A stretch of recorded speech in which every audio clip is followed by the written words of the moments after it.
प्रयासरत तो आप काफी हैं, देखा जा रहा है एकदम बराबर।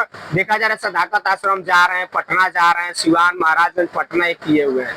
जो संघर्ष की रूपरेखा बन चुकी है उसमें कांग्रेस का विधायक बनना, और अगर मुझे टिकट मिला तो मेरा विधायक बनना भी 100% वाजिब। हमारे यहाँ की सबसे बड़ी समस्या पलायन की है, शिक्षा की है,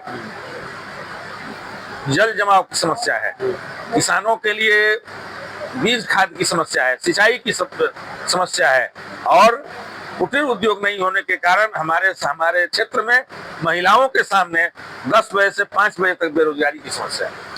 विधायक महोदय के बारे में तो उन्हीं से जवाब लेना अच्छा रहेगा। आप घूम रहे हैं तो कुछ लेकिन उनकी शिकायत हर जगह मिल रही है, और इसीलिए शायद वे इस पूरे सीन से बाहर भी अपने को मान रहे हैं। किसी भी बैठक में नहीं आते हैं, न संगठन की बैठक में आते हैं, न चौपाल होता है उसमें आते हैं। किसी भी संगठन के कार्यक्रम में या किसी भी क्षेत्र की समस्या के बारे में वे उदासीन हो गए हैं। इसलिए क्षेत्र की जनता यह मान रही है कि वे हमारे विधायक थे, वे हमारे लिए कुछ नहीं करें। भावुक हो रहे हैं, आसपास आप सुन रहे हैं, क्योंकि मेहनत कर रहे हैं और मेहनत का परिणाम अगर शायद किसी को नहीं मिलता है। मेरे ही साक्षात्कार में इन्होंने कहा कि 47 वर्ष हो गया, पार्टी का टिकट मांग रहे हैं लेकिन आज तक नहीं मिला। इस बार क्या अनुमान है? 47 वर्ष आपने खपा दिया, एक लंबा अवधि होता है। यहाँ आज कोई पार्टी ज्वाइन किया, कल अगर टिकट नहीं मिला तो परसों बदल जाता है। विधानसभा के चुनाव में तो स्थानीय उम्मीदवार को ही निश्चित रूप से उम्मीदवार बनाना चाहिए। यह पार्टी के भी हित में है, क्षेत्र के हित में भी है, और उसके कार्यकर्ता के हित में भी है। अभी तक आपने कांग्रेस पार्टी में कितना बार टिकट मांगने का प्रयास किया? लोकसभा में भी देखा गया कि आप इसी 24 में देखा गया कि टिकट मांगते हुए प्रयासरत थे। इस बार मतलब पूरा भरोसा है कि आपके आला कमान जो है दिल्ली में बैठे हो या फिर पटना बैठे हो, आपको टिकट देंगे? अगर महाराजगंज तो मैं जीत कर दिखाई दूंगा, मैं दरौंदा और गोरियाकोट विधानसभा क्षेत्र को भी प्रभावित करूंगा, और वहां से भी महागठबंधन के उम्मीदवार को जिता कर देंगे।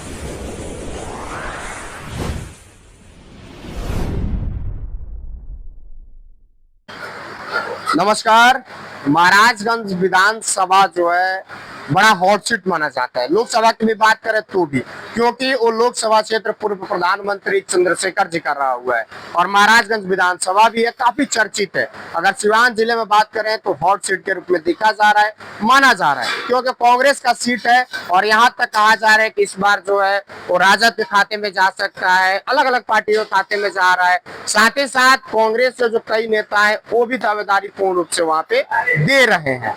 इस पे बात करने के लिए कांग्रेस पार्टी के पूर्व जिला अध्यक्ष डॉक्टर विदुशेखर पांडे जी हैं, जिनसे बात करते हैं, क्योंकि ये बीते जब से मैं इनका कवरेज कर रहा हूँ, बीते 5 महीने से लगातार फील्ड में दिन रात एक किए हुए, जनता के विचार है, लोगों से मिल रहे हैं, अपनी बात रख रहे हैं, किस तरह से निदान होगा तमाम बिंदुओं पर अपनी बात को रख रहे हैं। सबसे पहले स्वागत है आपका। आपका भी स्वागत है। लगातार आप मतलब देखा जा रहा है कि दिन रात एक किए हुए हैं महाराजगंज में।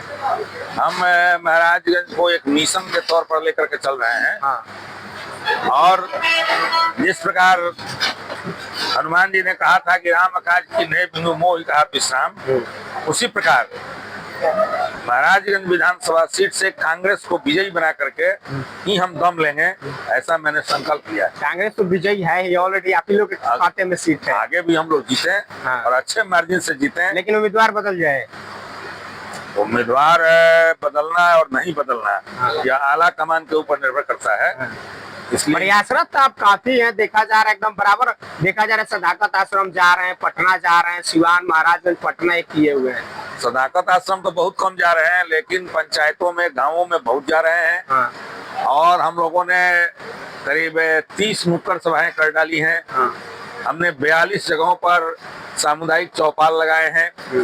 हमने 32 जगहों पर आक्रोश चौपाल निकाला है, और गांव-गांव में घूम करके उन लोगों की समस्याओं को सुन करके और उनकी समस्याओं के निदान के विषय में सोच रहे हैं। और हमारे जो भी सहयोगी हैं वे मेरा पूरा साथ दे रहे हैं, और अब लगता है कि क्षेत्र की जनता यह स्वीकार कर चुकी है कि हमारे अगले विधायक डॉक्टर विदुशेखर पांडे ही होंगे। मतलब एक तरह से कहा जाए तो औपचारिक घोषणा बाकी है। नहीं, औपचारिक घोषणा में अभी तो बहुत समय है, और उसके लिए बहुत पापड़ बेलने पड़ेंगे, बहुत परिश्रम करना पड़ेगा। चुनाव आसान चीज नहीं है, लेकिन जो संघर्ष की रूपरेखा बन चुकी है उसमें कांग्रेस का विधायक बनना और अगर मुझे टिकट मिला तो मेरा विधायक बनना भी 100% वाजिब हो गया। आप कह रहे हैं कि पटना आजकल नहीं जा रहे हैं, सदाकत आश्रम नहीं जा रहे हैं, सिवान में धूल फाक रहे हैं। आपके नेता कहते हैं कि जो जमीन पे धूल फाकेगा टिकट उसी को मिलेगा। इसीलिए ना जब भी हम लोग सदाकत आश्रम जाते हैं और अपने प्रभारी महोदय से मिलते हैं तो वह कहते हैं कि यहाँ क्या क्षेत्र में जाइए, मैं आपका काम देख रहा हूँ, हमारे लोग आपके काम देख रहे हैं, आपको काम के आधार पर टिकट मिलेगा। आपको टिकट के लिए पटना में दौड़ लगाने की और दिल्ली में दौड़ लगाने की क्या जरूरत है। तो जब हमारा नेता, हमारे प्रभारी, हमारे प्रदेश अध्यक्ष, हमारे कमेटी के लोग जब मुझे यह कह रहे हैं कि काम करने वाले को ही हम टिकट देंगे तो फिर मुझे किस बात की चिंता है। मैं अपने काम में लगा हूँ और मेरे सहयोगियों का कहना है और यह सत्य भी है कि काम का जवाब नहीं होता है। तो जब काम का जवाब नहीं होता तो काम ही दिखा करके हम पार्टी को, अपने क्षेत्र की जनता को दिखा रहे हैं कि देखिए आपके लिए काम करने वाला एक व्यक्ति आपके लिए खड़ा है, आप उसको चुनिए। क्या लगता है कि क्या 5 साल में, 5 साल अब पूरा होने वाला है 2-4 महीने में, ऐसा क्या काम रह गया है दुबे जी के द्वारा जो कि आप करेंगे? देखिए क्षेत्र की समस्याएं अनंत होती हैं, रोज नित नई समस्याएं पैदा होती हैं। तो वैसे में यह कह देना कि कोई भी व्यक्ति सारे समस्याओं का निदान कर देगा या किसी के बस की बात नहीं है। लेकिन जो अभी जिन समस्याओं से अभी महाराजगंज की जनता जूझ रही है उन समस्याओं को चिन्हित करके प्राथमिकता के आधार पर उनके क्षेत्र की जनता के सहयोग से और सरकारी पैसे से हम उनके कष्ट को दूर करेंगे और उनमें खुशहाली लाएंगे। 2-4 समस्या जो आपकी महाराजगंज जनता जान जाए। हमारे यहाँ की सबसे बड़ी समस्या पलायन की है, शिक्षा की है, जल जमाव की समस्या है, किसानों के लिए बीज खाद की समस्या है, सिंचाई की समस्या है और कुटीर उद्योग नहीं होने के कारण हमारे क्षेत्र में महिलाओं के सामने 10 बजे से 5 बजे तक बेरोजगारी की समस्या है। आप लगातार घूम रहे हैं, हर पंचायत में जा रहे हैं, मोहल्ले में जा रहे हैं, दलित बस्ती में जा रहे हैं, क्या ऐसा जनता क्या बता रही है जो विधायक महोदय नहीं किए? विधायक महोदय के बारे में तो उन्हीं से जवाब लेना अच्छा रहेगा। आप घूम रहे हैं तो कुछ लेकिन उनकी शिकायत हर जगह मिल रही है और इसीलिए शायद वे इस पूरे सीन से बाहर भी अपने को मान रहे हैं। किसी भी बैठक में नहीं आते हैं, न संगठन की बैठक में आते हैं, न चौपाल होता है उसमें आते हैं। किसी भी संगठन के कार्यक्रम में या किसी भी क्षेत्र की समस्या के बारे में वे उदासीन हो गए हैं। इसलिए क्षेत्र की जनता यह मान रही है कि वे हमारे विधायक थे, वे हमारे लिए कुछ नहीं करेंगे। मतलब पूर्व हो चुके हैं। तो आप लगातार जा रहे हैं, जन समस्याएं गिना रहे हैं, चौपाल कर रहे हैं, रात को 8-8 बजे 9 बजे तक कर रहे हैं, सुबह करते हैं। आप कहते हैं कि हम अपने आप को नौजवान से कम नहीं समझते हैं। मैं नौजवान से भी ज्यादा नौजवान क्योंकि ईश्वर ने मुझे इतनी ऊर्जा दी है कि उसका मैं अभी पूरा उपयोग नहीं कर पा रहा हूँ। विपरीत मौसम में भी हमारे साथी जो मेरा उत्साह वर्धन कर रहे हैं और क्षेत्र की जनता जो हाथों हाथ ले रही है उससे मैं अभिभूत हूँ। और इस क्षेत्र की जनता का कर्ज अगर मौका मिला तो अवश्य चुकाऊंगा। भावुक हो रहा है, स्पष्ट आप सुन रहे हैं क्योंकि मेहनत कर रहे हैं और मेहनत का परिणाम अगर शायद किसी को नहीं मिलता है। मेरे ही साक्षात्कार में इन्होंने कहा कि 47 वर्ष हो गया, पार्टी का टिकट मांग रहे हैं लेकिन आज तक नहीं मिला। इस बार क्या अनुमान है? 47 वर्ष आपने खपा दिया, एक लंबा अवधि होता है। यहाँ आज कोई पार्टी ज्वाइन किया, कल अगर टिकट नहीं मिला तो परसों बदल जाता है। देखिए पहले की राजनीति और आज की राजनीति में अंतर है। एक बार जब मैं बेटिकट हो गया था तो मेरे पिताजी ने कहा था कि लोहे की बाल्टी जब कुएं में गिरती है तो लोहे के कंडे से निकलती है। तो वह लोहा का जो कंडा है जिसको राजनीति में गॉड फादर कहते हैं, मुझ जैसे कार्यकर्ता को आज तक नहीं मिला। और उसका परिणाम है कि कार्यकर्ताओं में नंबर 1 रहने के बावजूद मुझे विधानसभा चुनाव लड़ने का या लोकसभा चुनाव लड़ने का अवसर नहीं मिला। अब परिस्थिति बदल गई है। जब से राहुल गांधी जी ने कार्यकर्ताओं के सम्मान की बात शुरू की है और हमारे कृष्णा अल्लावरुदी और सुशील कुमार पासी जी जब बिहार में आए हैं और जो परिवर्तन हुआ है बिहार की संगठन में, वह हमको आशा बधा रहा है कि इस बार मुझे मौका जरूर मिलेगा और मैं ये मेरा जो अरमान है वह पूरा होगा कि मैं इस क्षेत्र की सेवा कर सकूं।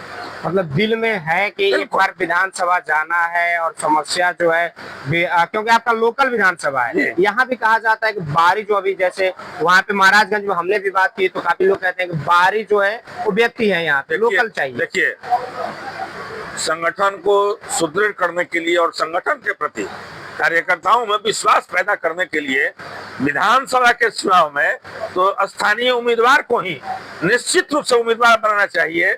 यह पार्टी के भी हित में है, क्षेत्र के हित में भी है और उसके कार्यकर्ता के हित में भी है। लोकसभा का चुनाव बड़ा चुनाव होता है, जो पार्टी के लिए काम करते हैं, जो दूसरे जगहों पर पार्टी के लिए समर्पित हैं, उनको अगर लोकसभा का चुनाव बड़े नेताओं को किसी क्षेत्र से लड़ा दिया जाता है तो वह क्षम्य है, वह स्वीकार्य है। लेकिन विधानसभा के चुनाव में लोकल उम्मीदवार के अलावा बाहरी उम्मीदवार पर विचार ही नहीं करना चाहिए। अभी तक आपने कांग्रेस पार्टी में कितना बार टिकट मांगने का प्रयास किया? लोकसभा में भी देखा गया कि आप इसी 24 में देखा गया कि टिकट मांगते हुए प्रयासरत थे। जी, मैं 20 वर्षों तक कांग्रेस पार्टी का जनरल सेक्रेटरी रहा हूँ। 12 वर्षों से ज्यादा मैं जिला अध्यक्ष रहा हूँ। पूरे जिले की जनता और क्षेत्र की जनता मुझे मेरे नाम से और मेरे चेहरे से जानती है और एक भी दागदार काम मैंने अपने जीवन में नहीं किया और जो भी समस्याएं आई उनको मैंने कभी पेंडिंग नहीं रखा। तो वैसी स्थिति में लोकसभा चुनाव का भी अगर टिकट मुझे मिला होता तो मैं आज लोकसभा में होता, लेकिन किन्हीं परिस्थितियों के कारण मैंने अपनी उम्मीदवारी मैंने अपना नाम वापस ले लिया और जो हुआ वो आप लोगों ने देखा, जो परिणाम हुए वो भी आपने देखे, सब जनता के सामने है। इस बार मतलब पूरा भरोसा है कि आपके आला कमान जो है दिल्ली में बैठे हो या फिर पटना बैठे हो, आपको टिकट देंगे। अगर ईमानदारी और कार्यकर्ताओं के प्रति प्रेम कहीं दिखता है तो उसमें विधुशेखर पांडे अव्वल है, अवश्य मुझे अवसर मिलेगा। अगर मिल जाता है आपको कहीं ना कहीं पार्टी टिकट दे देती है तो महाराजगंज जो सीट जो अभी कांग्रेस के खाते में है 24 सारण कमिश्नर के 24 विधानसभा के एक ही है, इसको पुनः आप जीवित रखिएगा। महाराजगंज तो मैं जीत कर दिखाई दूंगा, मैं दरौंदा और गोरियाकोठी विधानसभा क्षेत्र को भी प्रभावित करूंगा और वहां से भी महागठबंधन के उम्मीदवार को जिता कर देंगे। मतलब एक साथ 3 विधानसभा जी आप साथ में लेके जाइएगा। बिल्कुल बिल्कुल। क्या कहिएगा जो महाराजगंज की जनता है आपको सुन रही है, उससे क्या कहिएगा? महाराजगंज की जनता को मुझ पर भरोसा करना चाहिए और मुझे अपना प्रतिनिधि चुनना चाहिए। तो सुना आपने, हमारे साथ डॉक्टर विधुशेखर पांडे जी थे जिनका स्पष्ट रूप से कहना है कि एक बार भरोसा करिए, एक बार विश्वास जमाइए और आपके विश्वास आपके भरोसे पे मैं खरा उतरने का काम करूंगा, क्योंकि बीते 47 वर्षों से ये पार्टी संगठन में कार्यरत है, जैसा कि स्पष्ट रूप से इन्होंने कहा। और इनका कहना है कि मैं कई बार टिकट मांगा हूँ, बरसते मुझे मिला नहीं है, लेकिन इस बार अगर पार्टी आला कमान मुझ पर भरोसा जताती है, टिकट देती है, तो आने वाला जो चुनाव है यानी कि इनके बगल में सटा हुआ है जैसे गोरियाकोठी और दरौंदा, दोनों को ये प्रभावित करेंगे, यानी एक साथ 3 सीट निकालने का ये दावा कर रहा है। खैर चलिए, आने वाला समय अब तय करता है टिकट किसको मिलती है, चुनाव कौन लड़ता है, जीतता कौन है, विधानसभा कौन जाता है।